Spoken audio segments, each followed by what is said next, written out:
Y yo les propongo, no sé si todos querrán, pero les propongo,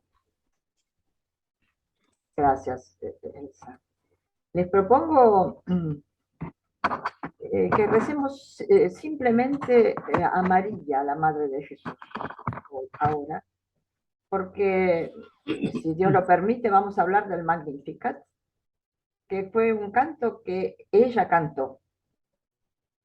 Entonces al Magnificat lo veremos luego, pero quizá podemos darle la bienvenida a ella a esta reunión, diciéndole lo que le dijo el ángel. Es decir, si ustedes quieren, podemos rezar todos juntos, alégrate María, ¿de acuerdo? Alegría, llena de gracia, el Señor es contigo. Bendita Bendita tú eres entre las mujeres, y bendito es el fruto de tu vientre, Jesús. Alégrate María.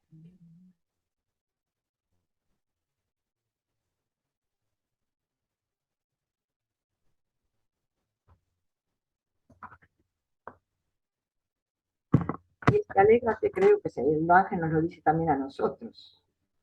Por lo menos creo que es lo que va a salir de estos cánticos evangélicos que ahora abordamos. En estas reuniones de paso a paso en la vida de la iglesia, habíamos empezado con los salmos, ¿recuerdan? Y ustedes tuvieron mucha actividad en ese trabajo de los salmos. Después Enrique habló de las lecturas posibles, que sería como una segunda parte de esta plegaria, sea en la iglesia, sea en nuestra casa. Y la plegaria se termina normalmente por la recitación de lo que llamamos los cánticos evangélicos. Se llaman cánticos evangélicos porque se encuentran en el Evangelio de San Lucas. En realidad son como salmos. El evangelista sitúa en 13 episodios diferentes de la infancia de Jesús. Y si se los llama cánticos y no salmos, es simplemente para hacer notar que no forman parte del libro de los 150 salmos, a los cuales se llama salmos. ¿Comprende? Se los llama cánticos, aunque sean como salmos, porque justo no están dentro del libro de los salmos, sino que están en el Evangelio. Ustedes recuerdan, seguramente, que lo que se llama evangelios de la infancia, es decir, la parte de los evangelios que relata los sucesos de la concepción, el nacimiento y los primeros años de la vida de Jesús, estos evangelios de la infancia están solo en dos de los evangelistas, Mateo y Lucas. Y son muy diferentes. No cuentan las mismas cosas. Y si hacen alusión al mismo hecho, lo hacen de una perspectiva muy diferente. Es muy interesante para nosotros ver cómo cada evangelista tiene una visión diferente del mismo acontecimiento que es Jesús. Por ejemplo, el anuncio del nacimiento de Jesús en Mateo, el ángel no lo hace a María, lo hace a José. Mientras que Lucas tiene esa maravillosa escena que acabamos de rememorar en nuestra plegaria, cuando el ángel se aparece a María y le dice, alégrate María, llena de gracia. Lucas ignora totalmente a los magos, venidos de Oriente con sus ofrendas, que narra Mateo. Ignora también Lucas el exilio en Egipto. Mientras que se extiende largamente sobre los detalles de la anunciación que acabamos de rememorar, el nacimiento de Juan Bautista, del cual vamos a hablar la próxima vez, pariente de Jesús, y la anunciación de Juan Bautista también. La visita de María a su prima Isabel, lo que llamamos la visitación, y la presentación del niño al templo, que es lo que también llamamos la fiesta de la Candelaria, o en la Iglesia Ortodoxa el Santo Encuentro. Es en estos 3 episodios, visitación, nacimiento de Juan Bautista y presentación del niño al templo, donde están los 3 cánticos evangélicos principales. Vamos a ver si puedo compartir pantalla.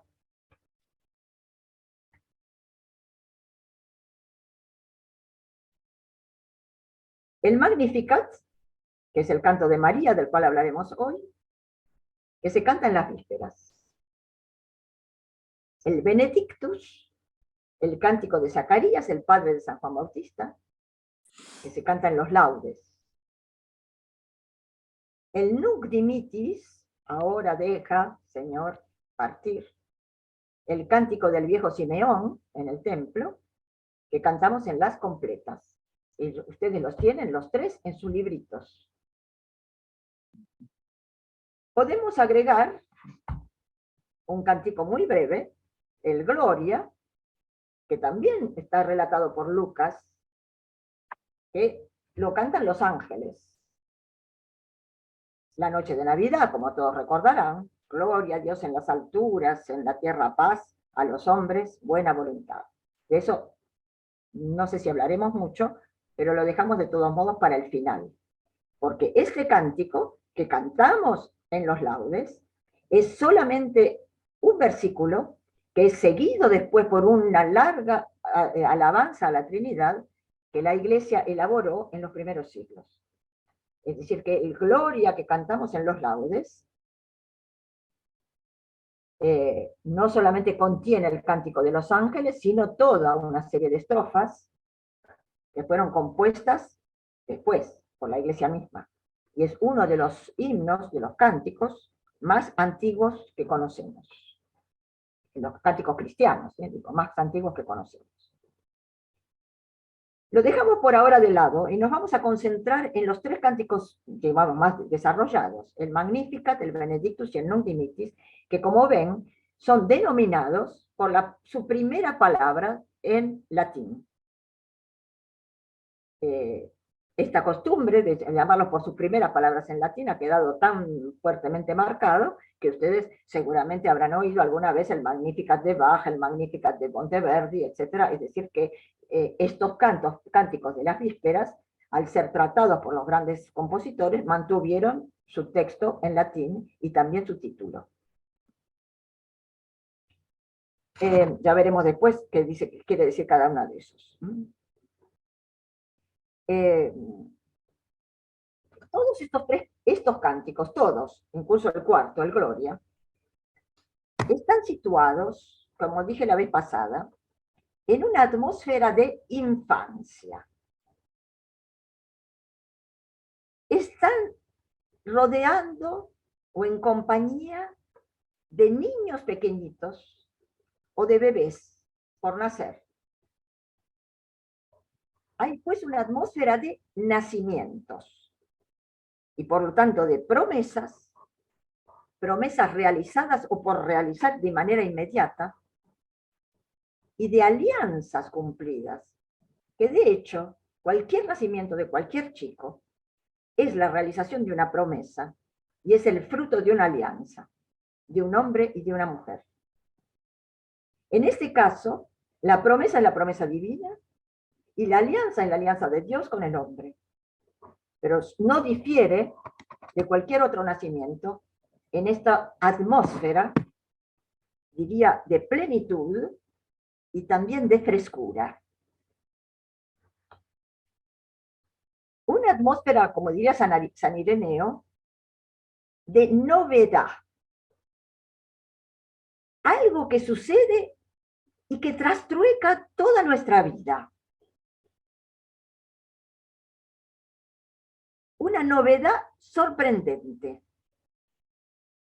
Más sorprendente aún, porque 2 de los personajes que entonan estos cánticos, Zacarías y Simeón, son viejos, son muy viejos. Y yo que tengo 80 años, sé hasta qué punto, cuando uno tiene 80 años, la novedad es importante.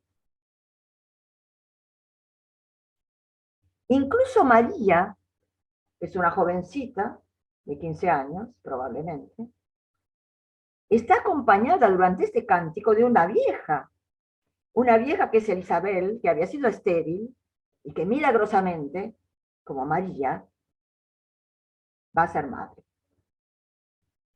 No de la misma manera, pero también milagrosamente. Y para hablar de presencias femeninas, como ven hay bastantes acá, en el cántico de Simeón está la vieja Ana, la vieja profetisa Ana, que acompañaba al viejo Simeón, que según el Evangelio de San Lucas tenía 84 años, así que por lo menos a mí me quedan 4.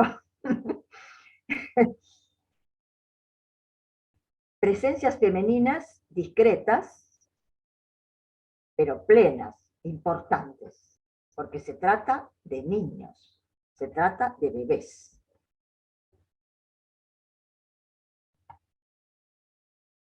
De una manera todavía, diría, más literal,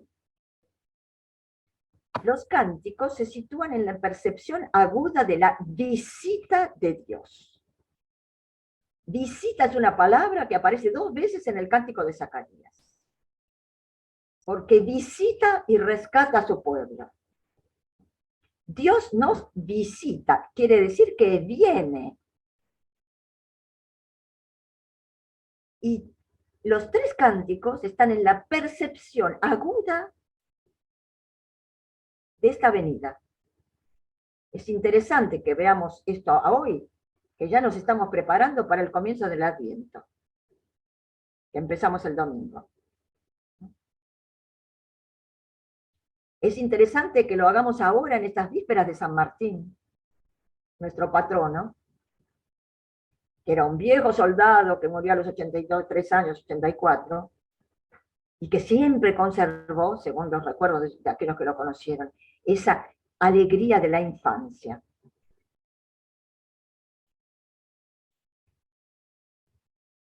Lo cierto es que la venida del Señor provoca en los 3 cánticos, y también en el Gloria de los Ángeles, una alegría, una exultación sin límites, que solo encuentra palabras en la alabanza.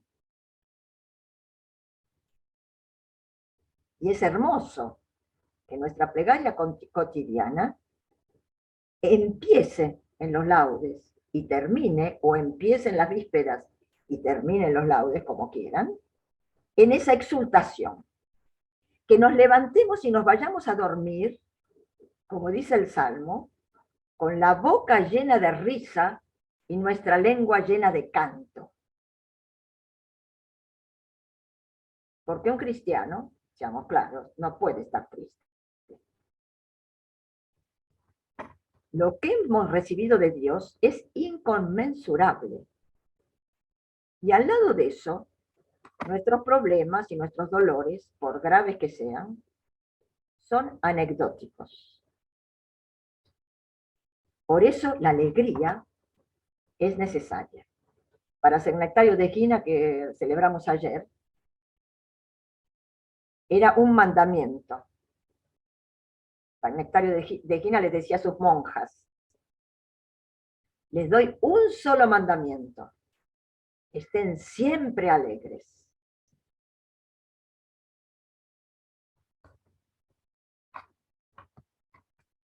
¿Por qué tenemos que estar alegres? ¿Qué recibimos de Dios, para decirlo con una palabra, que aparece en estos cánticos, en los 3? Recibimos la salvación. En los 3 cánticos está la palabra salvación de maneras diferentes. En el Magnificat, Salvador. Salvación en el cántico de Simeón. Salvación o salvar en el cántico de Zacarías, 3 veces.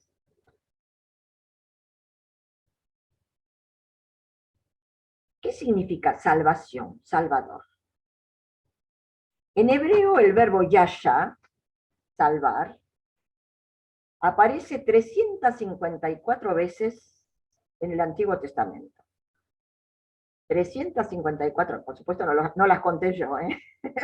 hubo exégetas abnegados que lo hicieron. 354 veces.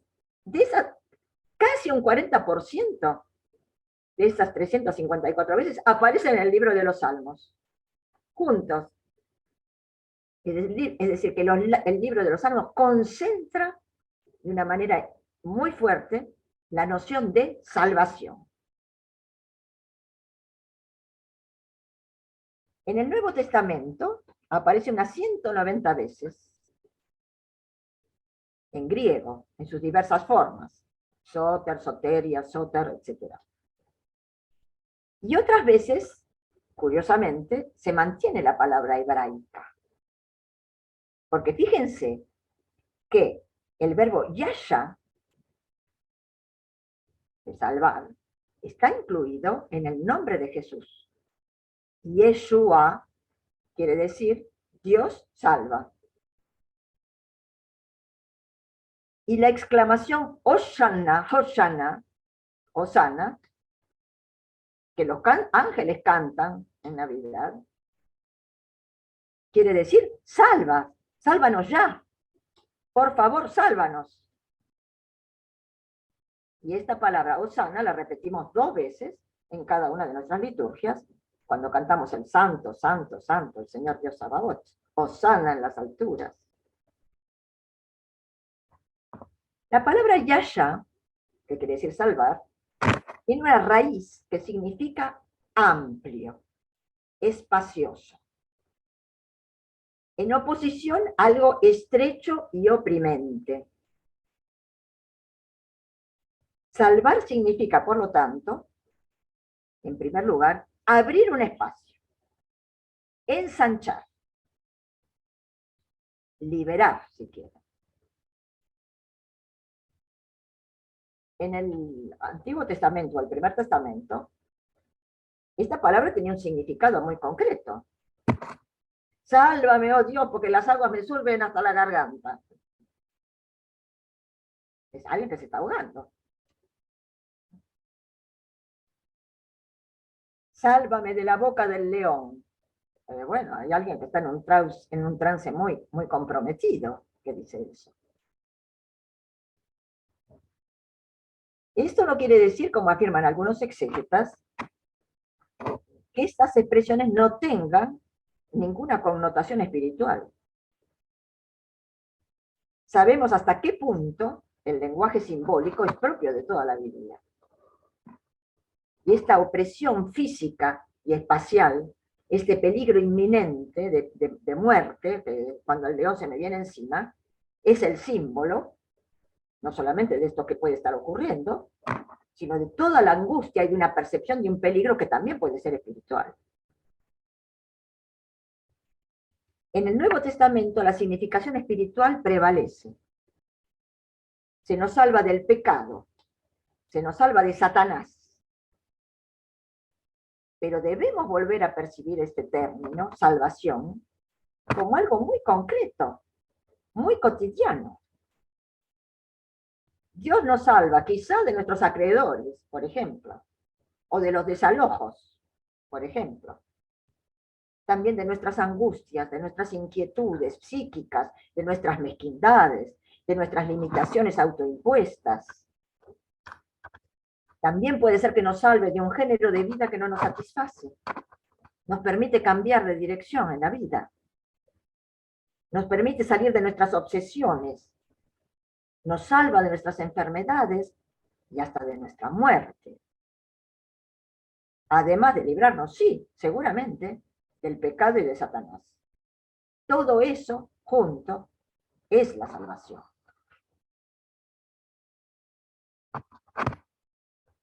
Los exégetas que critican todo se preguntaron si estos cánticos fueron efectivamente cantados por María, por Zacarías y por el viejo Simeón. y en las circunstancias que nos describe San Lucas, que veremos luego brevemente para cada uno de ellos. Puede ser que estos cánticos hayan sido salmos de la primitiva comunidad cristiana que San Lucas consideró interesante incluir dentro de sus relatos.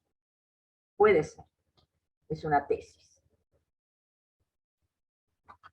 De todos modos, son cánticos tan antiguos como el Evangelio de San Lucas.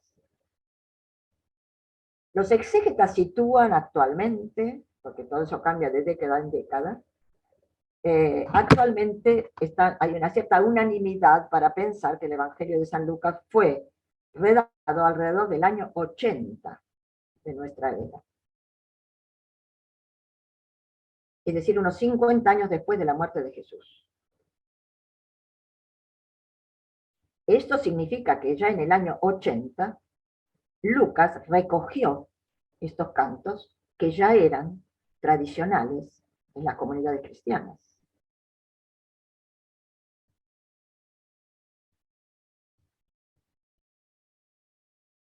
Quizá haya agregado algo San Lucas. Quizá haya puesto algo, embellecido alguno de estos cánticos, porque San Lucas era un artista, era un poeta, y era también pintor. Los iconógrafos lo saben. ¿No es cierto, Jorge? ¿No es cierto, Luis? El patrono de los iconógrafos, porque a lo mejor ustedes lo quieren contar. Hay una leyenda, no sé si ustedes lo quieren contar, los iconógrafos. Una leyenda que afirma. ¿Lo querés contar, Jorge?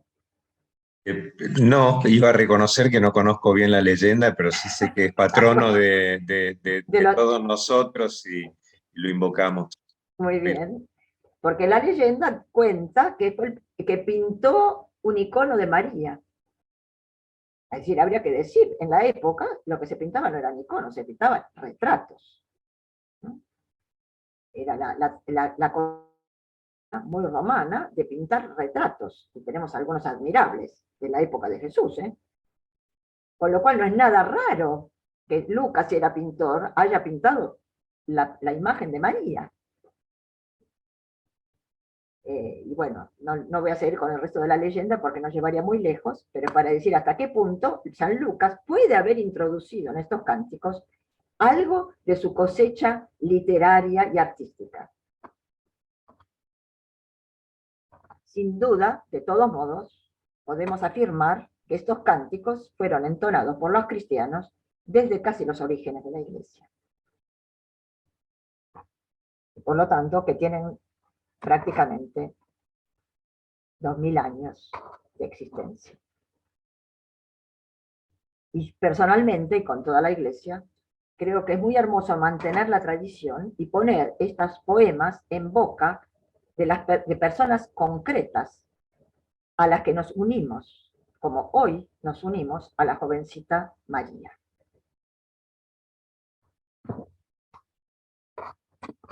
El Magnificat. No sé si ustedes recuerdan bien las circunstancias en que se produjo este canto. ¿Alguien lo quiere contar? ¿O quieren que lo leamos?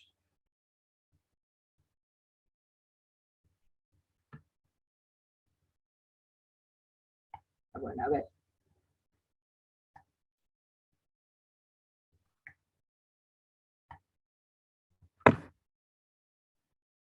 A ver si puedo pasar, perdón.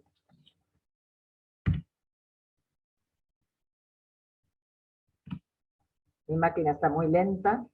Ahí está. Esta es la escena en la que se produce el Magnificat. ¿Alguien quiere leerlo?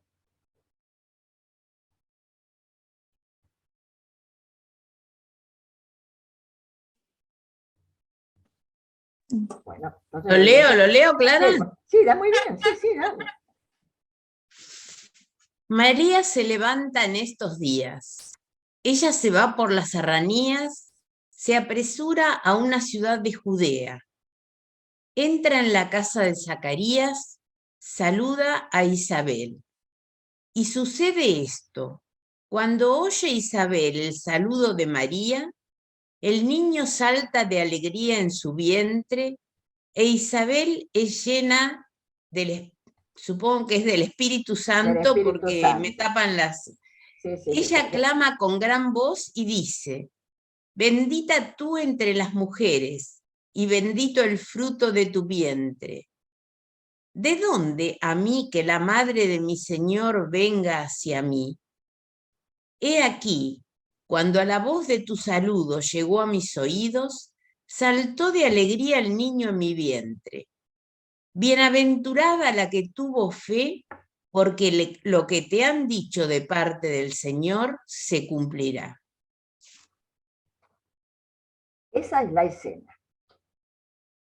Es una escena bellísima.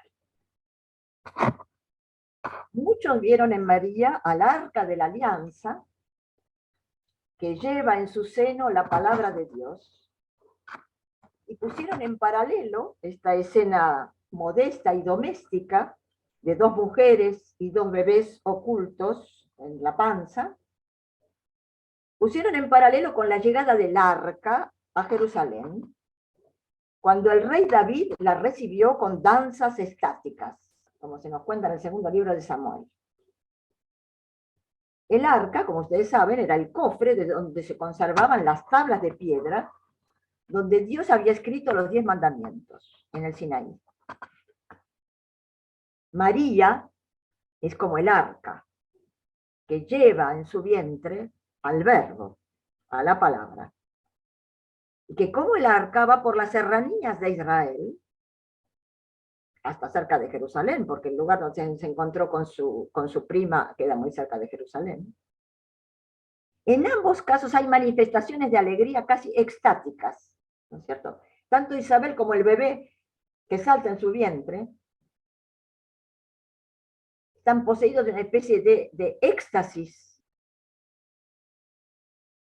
de exultación, como David saltaba y bailaba como fuera de sí ante la llegada del arca. Y tanto Isabel como David dicen dos cosas muy parecidas.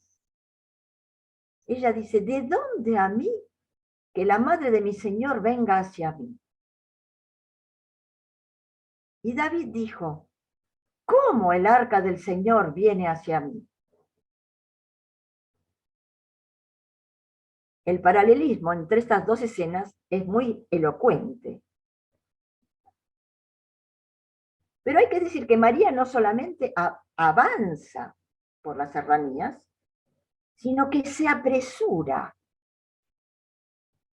Hay una urgencia. La urgencia de contarle lo que le acaba de pasar a su prima, la vieja Isabel, de la cual sabe, por el ángel de la Anunciación, que está embarazada de 6 meses. María necesita transmitir, compartir, vivir esto que le está ocurriendo, vivirlo en comunión.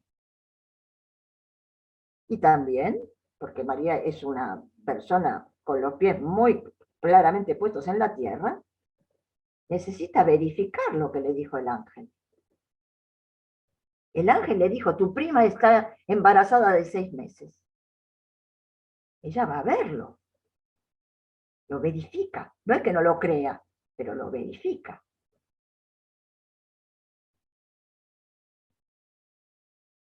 Por otra parte se dice que se levanta por las serranías de Israel, es decir, que saliendo de Nazaret, María se levanta, sube, asciende. La irrupción del Espíritu Santo sobre Isabel se produce cuando Isabel oye el saludo de María.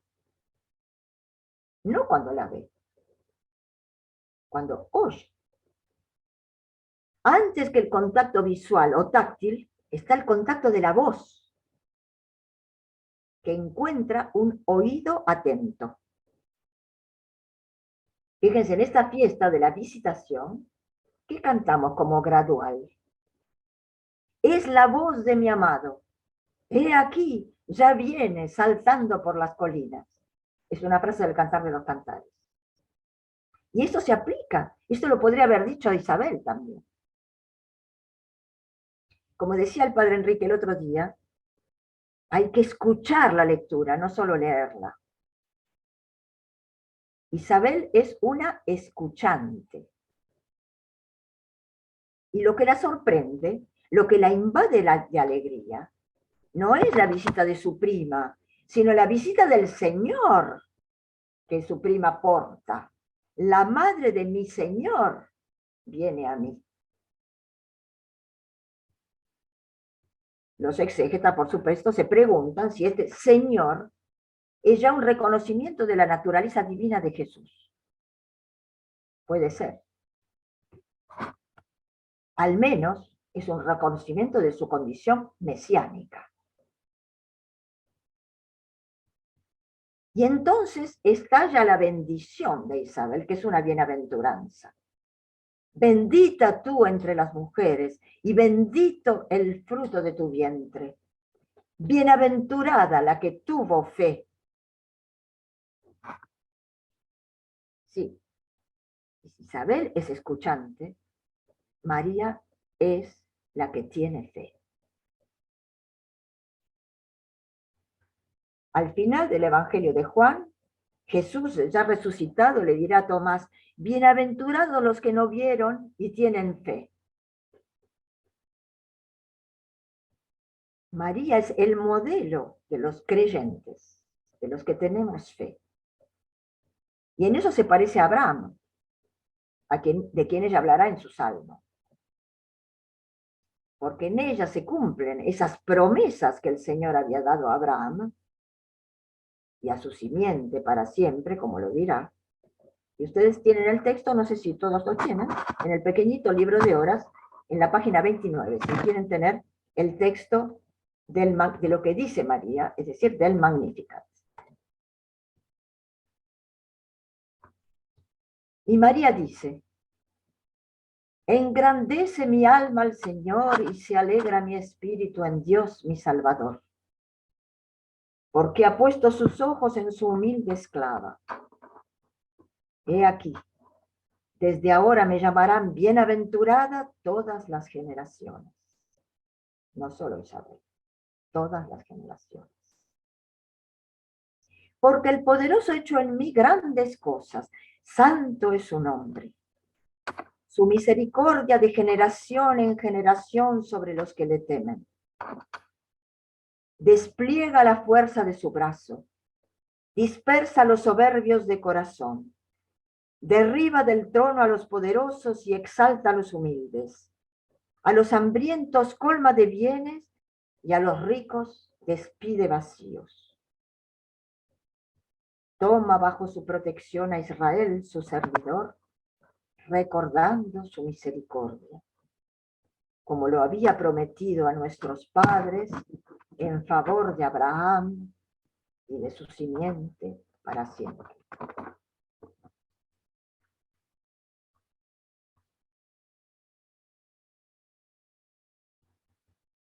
Podemos ver en este canto como tres partes. La acción de gracias por lo que está ocurriendo, que abarcaría los tres primeros versículos, desde y María dice hasta y todas las generaciones. Como en tantos otros salmos, la alabanza y la acción de gracias irrumpen por el cumplimiento de las promesas de Dios. Lo que María dice al final, lo había prometido a nuestros padres. Las promesas de Dios. Este cumplimiento de una promesa inimaginable es este. María es portadora de un Dios que se hace carne, que se hace feto. Y para hacerse feto, le pide su consentimiento a una niñita de un pueblo cualquiera olvidado de Israel.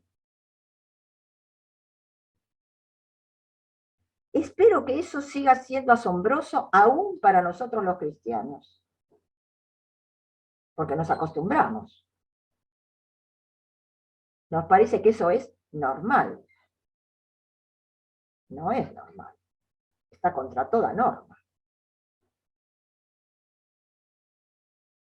Dios necesita la colaboración de los seres humanos, la quiere necesitar, para realizar su proyecto de salvación, de la que ya hablamos, para todos los seres humanos.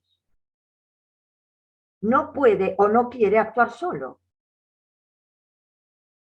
Necesita el consentimiento de María. Lo que María le dijo al ángel: hágase en mí según tu palabra. Es decir, hágase en mí según la palabra del Señor. Como decía Enrique el otro día, la palabra no se dice, no se pronuncia solamente, sino que se hace, se realiza. Y la palabra se hace carne en María. Esto permite simultáneamente, tratemos de ponernos un poco en el contexto histórico, produce simultáneamente la explosión de la libertad personal de María. María era una niña destinada por la sociedad en que vivía a ser una buena madre de familia. Y no había manera de escapar. A ser casada con el varón que sus padres habían elegido. Y no había manera de escapar. Y la irrupción del espíritu la transforma en bienaventurada. Su aceptación de la palabra de Dios le da una libertad inimaginable y la lanza por senderos, por derroteros que nunca hubiera imaginado. Algunos son difíciles. Podemos imaginar la maledicencia en el pueblo. ¿Pero qué pasó? ¿Cómo está embarazada la María? Lo podemos imaginar.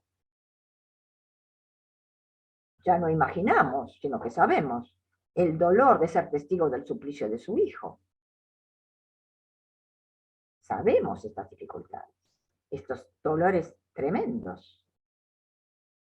Pero lo importante, la libertad de esta muchacha que enfrenta el destino que Dios le propone con una madurez total. Bienaventurada porque tuvo fe, y por eso todas las generaciones la alabarán.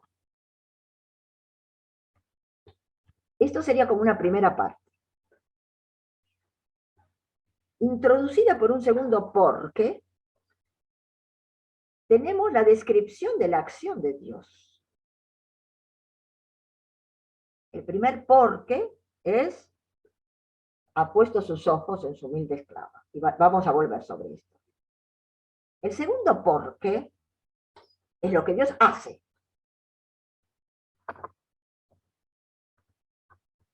¿Cuál es esa acción? En primer lugar, por supuesto, la que hizo en María, la encarnación de Dios. Pero también esas grandes cosas, el Señor las hace por cada uno de nosotros.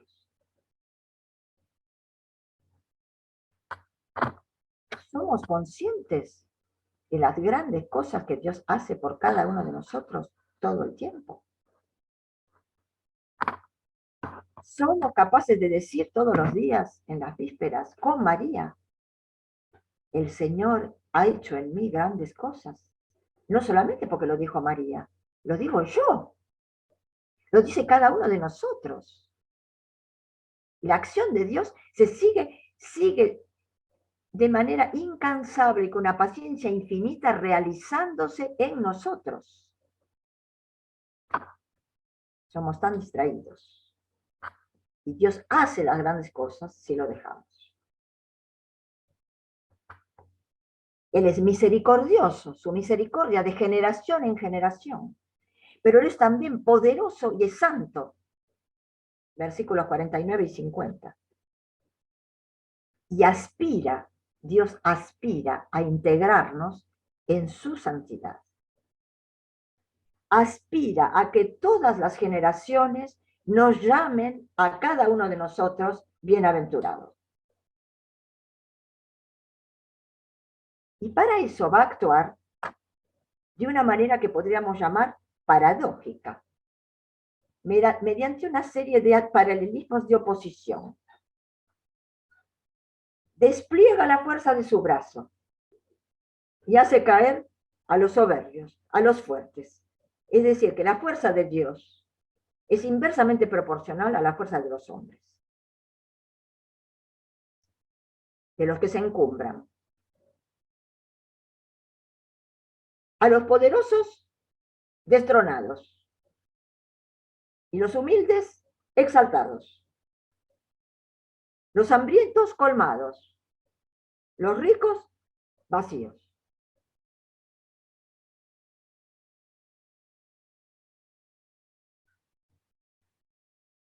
Antes de volver sobre esta paradójica acción de Dios, veamos los dos últimos versículos. Prolongan lo que está ocurriendo hacia el pasado. Israel, su servidor, y Abraham mismo, Israel, el nieto de Abraham, y Abraham mismo, hacia el pasado. Y San Ireneo recuerda lo que dice Jesús en el Evangelio de San Juan. Abraham deseó ver mi día, lo vio y exultó de alegría. Eso dice Jesús de Abraham. Abraham deseó ver mi día y exultó de alegría. Y esa exultación, como un torrente, viene desde Abraham hasta María y Isabel y remonta, como un torrente que vuelve hacia su fuente, de María e Isabel hacia Abraham. Una hermosa palabra de San Ireneo. Un torrente de alegría que atraviesa todas las generaciones, porque también se extiende y se prolonga hacia el futuro, para siempre, con una muy clara referencia a la alianza con Abraham y a la promesa realizada plenamente para su simiente, su descendencia en general, pero sobre todo para su simiente, que es Jesús, el niño que María porta. Ustedes verán que hay palabras en cursiva y otras que no están en cursiva. No es aleatorio. Las palabras en cursiva son citas de la Escritura. Cuando María canta, se acuerda de lo que ya sabe de memoria, es decir, se acuerda de la Biblia. Ustedes pueden ver esas citas en el margen de todas sus... fíjense, yo saqué una foto de mi Biblia. Acá está el Magnificat en otra traducción, y fíjense, estas son las citas. En esta plegaria de María, casi no hay una palabra de ella.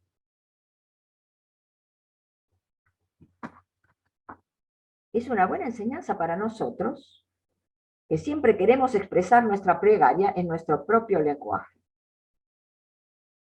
Decir lo que sentimos en ese momento con nuestras propias palabras. No está mal. Pero mejor aún es decirlo con las palabras de la Biblia. Porque quiere decir que ya la hemos asimilado, la Biblia. Que la Biblia se ha convertido en nuestro lenguaje. Que eso ocurre en el cántico de un viejo sacerdote como Zacarías, como ya veremos, es menos sorprendente que en el canto de una jovencita de 15 años. El paralelismo con el cántico de Ana es sobre todo esto, el que dice 1 Samuel, ¿eh? Es tan fuerte que no puedo dejar de indicarlo. Este es el texto, una parte del texto del Magnificat. Fíjense el cántico de Ana, la madre de Samuel. Samuel es el profeta que ungió a David y a Saúl como reyes de Israel. Ana era estéril oró al Señor y el Señor le dio el don de este hijo. Y entonces Ana canta este canto, del cual tomo solamente fragmentos. Mi corazón se alegra en el Señor mi cuerno se ensalza. Mi boca se ensancha frente a mis enemigos, me regocijo en mi salvación. ¿Se dan cuenta hasta qué punto hay una fuente de inspiración para María en esta otra mujer, en esta Ana, que no es su madre, sino la vieja Ana, madre de Samuel? No multipliquéis palabras orgullosas, vosotros los soberbios, no salga la arrogancia de vuestra boca. Y aquí otra vez, esta oposición de acciones del Señor. Los arqueros poderosos son derrotados, los débiles se ciñen de fuerza. Los saciados se contratan por pan, y los hambrientos son colmados. La estéril da a luz 7 veces, la que abunda en hijos languidece. El Señor hace morir y hace vivir, hace bajar a los infiernos y hace subir. El Señor empobrece y enriquece, humilla y ensalza, levanta del polvo al desvalido, alza del estiércol al pobre para sentarlo entre los príncipes y darles como herencia un trono de gloria. Como ven, la acción divina está descrita de la misma manera que en el Magnificat, que es más discreto, que es más sobrio que el Cántico de Ana. Y esta acción divina, cantada por estas dos mujeres, puede resumirse con la frase del Evangelio que aparece 3 veces como un estribillo, en el Evangelio de Mateo y de Lucas, de Mateo y de Lucas. El que se exalta será humillado. El que se humilla será ensalzado. Es la manera de hacer de Dios.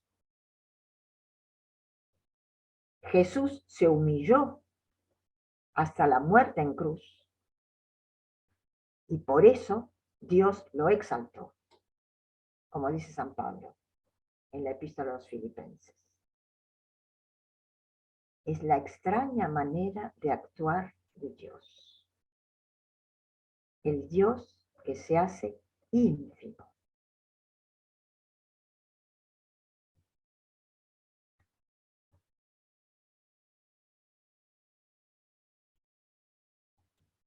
Y volvemos al texto del Magnificat para retomar solamente un poquito de los primeros versículos.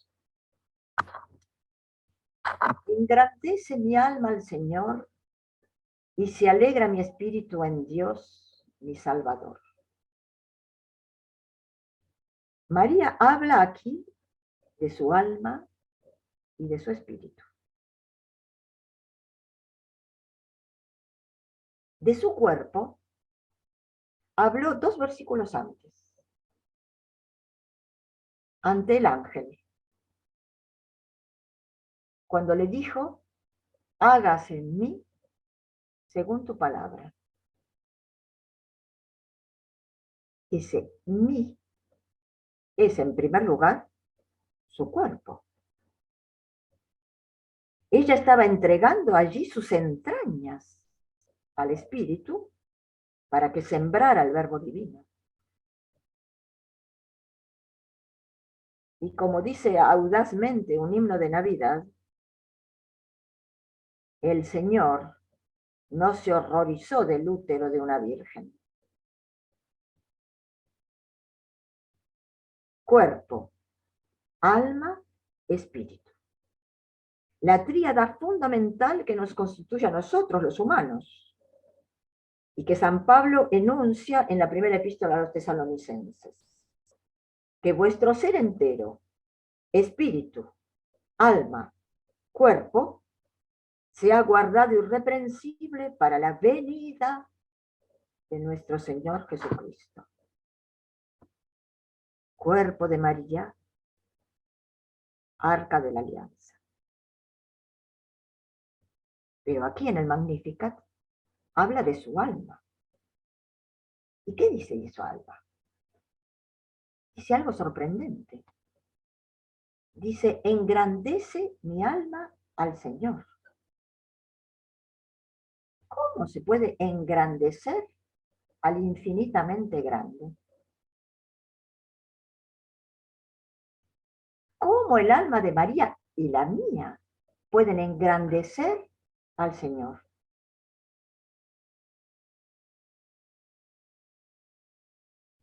El Lanza del Basto, en su comentario del Evangelio, dice, este es el misterio de la grandeza de Dios, que no es como el espacio una inmensidad vacía y fija, sino que es una inmensidad viviente.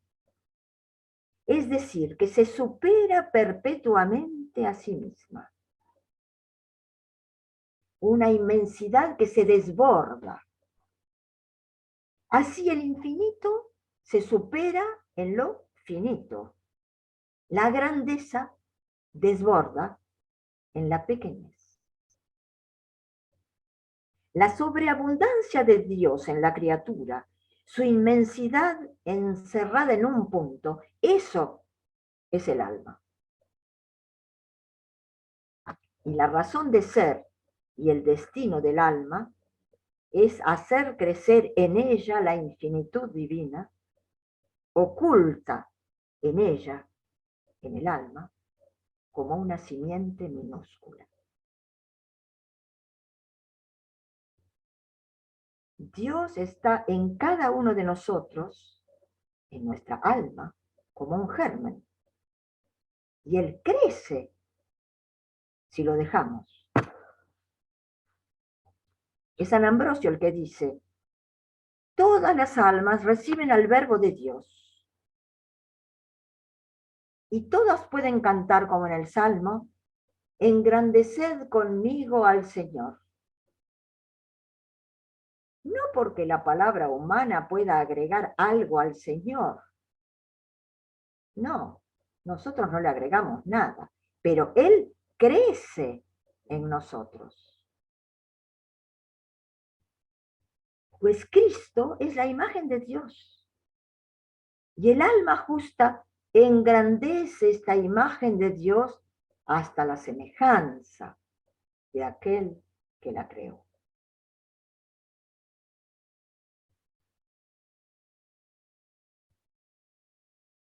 Ante esa realidad de Dios que crece en nosotros, el espíritu se alegra. El cuerpo recibe, el alma engrandece, el espíritu exulta. El espíritu es el punto de encuentro de cada uno de nosotros con el Señor. Y no puede sino temblar de gozo en ese contacto. Y el mismo San Ambrosio continúa, que en todos resida el alma de María para engrandecer al Señor. Que en todos resida el espíritu de María para exultar en Dios. Pues si hay corporalmente una sola madre de Cristo, por la fe, el Cristo es el fruto de todos. Toda alma recibe al Verbo de Dios. Y San Gregorio de Nacianzo completa, cada cristiano lleva al Cristo en sí mismo, como en un seno materno. Si no se transforma por una vida santa, no puede ser madre del Cristo. Mas cada vez que recibes en ti la palabra de Cristo y le das forma en tu intimidad, cuando la modelas en ti a la palabra, como en un seno materno por tu meditación, cada vez puede ser llamado Madre de Cristo.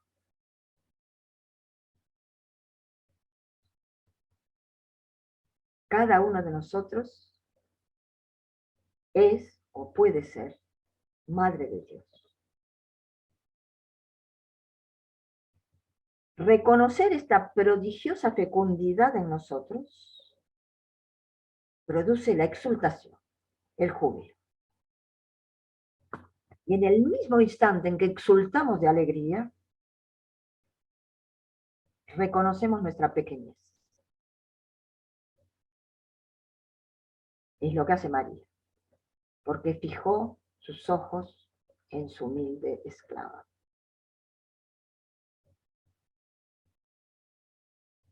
Esta humildad, este humus, esta tierra fértil,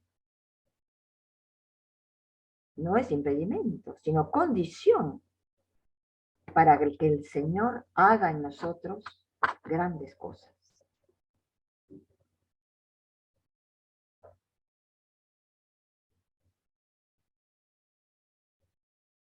Las vísperas, como ya dijimos al comienzo de estos encuentros, recuerdan la creación del mundo con el canto del Salmo, pero también cantamos el Magnificat en las vísperas. Y el Magnificat recuerda y anuncia la recreación del mundo.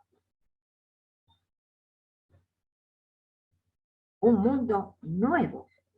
Esa novedad de la que hablé al comienzo y que vamos a volver a ver aparecer muy fuertemente en los otros dos cánticos evangélicos. Dios engendrado en el seno de su creación.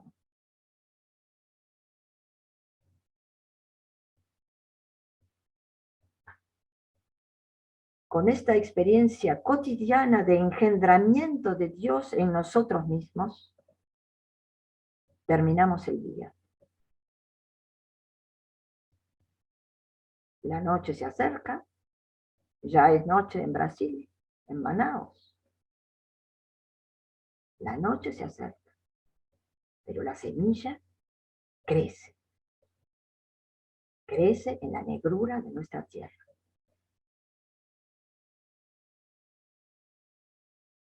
Y con esto terminamos el día.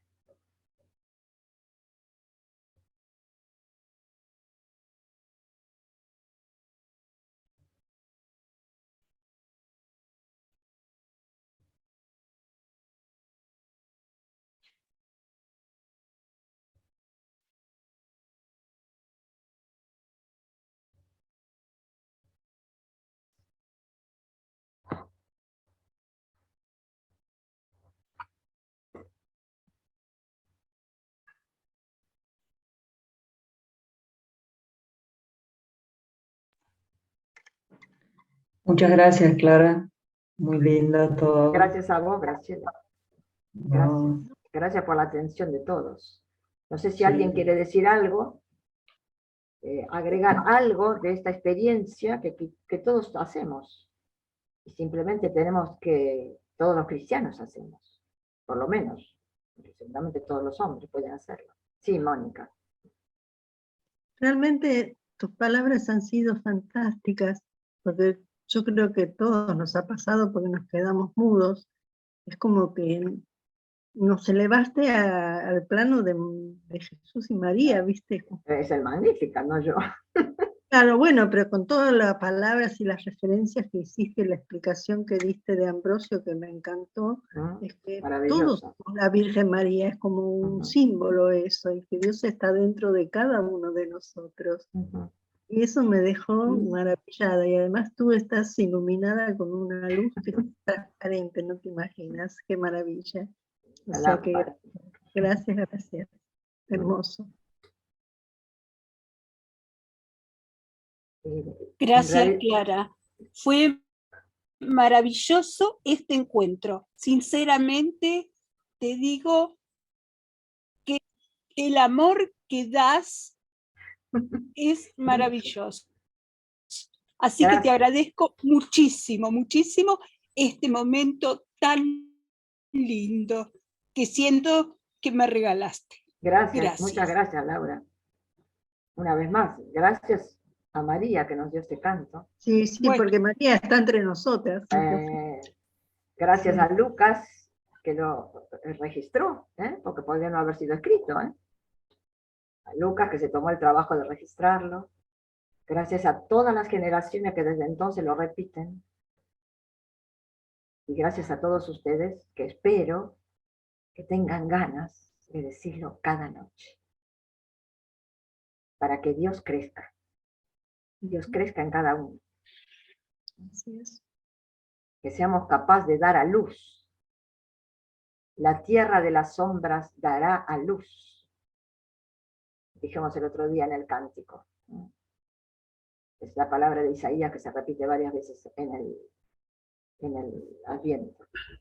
La tierra de las sombras dará a luz. La tierra de las sombras somos nosotros. Sí. Sí.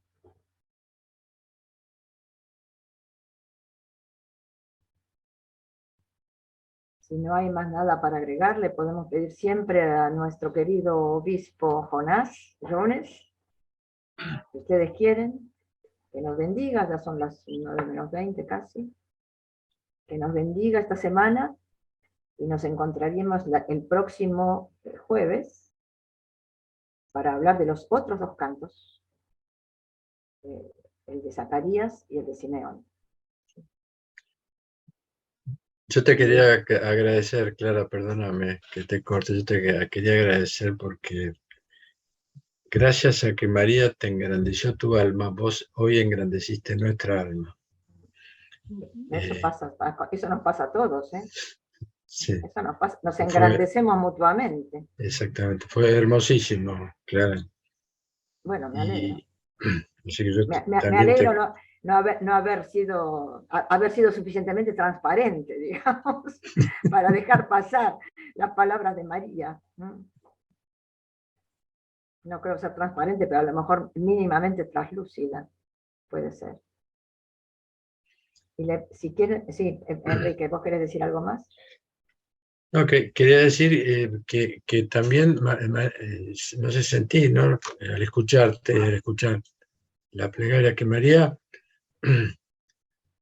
siente que su alma se engrandece por la humildad de Dios que le está pidiendo su colaboración.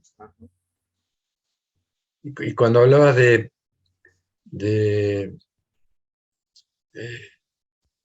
perdón, estoy un poco emocionado. Cuando hablabas de Abraham,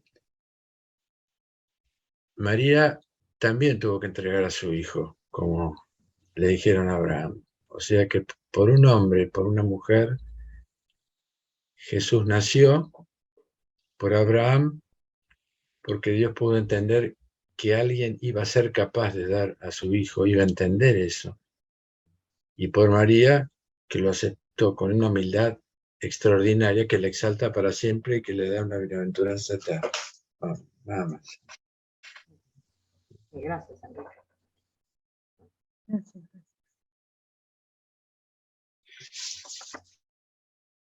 Bendición de Monseñor, nos vamos todos.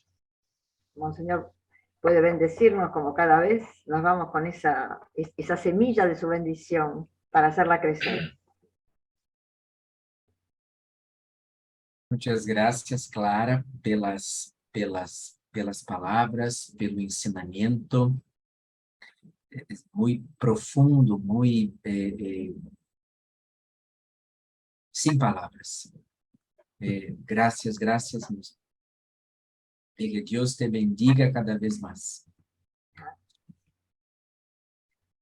Senhor esteja conosco e com o seu Espírito. Mais venerável que os querubins e mais gloriosa que os serafins, tu que deste à luz o Verbo de Deus, conservando intacta a glória da tua virgindade. Nós te glorificamos, ó Mãe de nosso Deus. Pelas orações da Santa Mãe de Deus, Senhor Jesus Cristo, nosso Deus, tem piedade de nós e salva-nos. Em nome do Pai, do Filho e do Espírito Santo. Amém. Amém. Amém. Muchas gracias. Gracias. Gracias. Que María los cubra con su manto, como dijo Monseñor, durante toda la semana. Hasta el jueves. Hasta el jueves. Chao. Un beso enorme.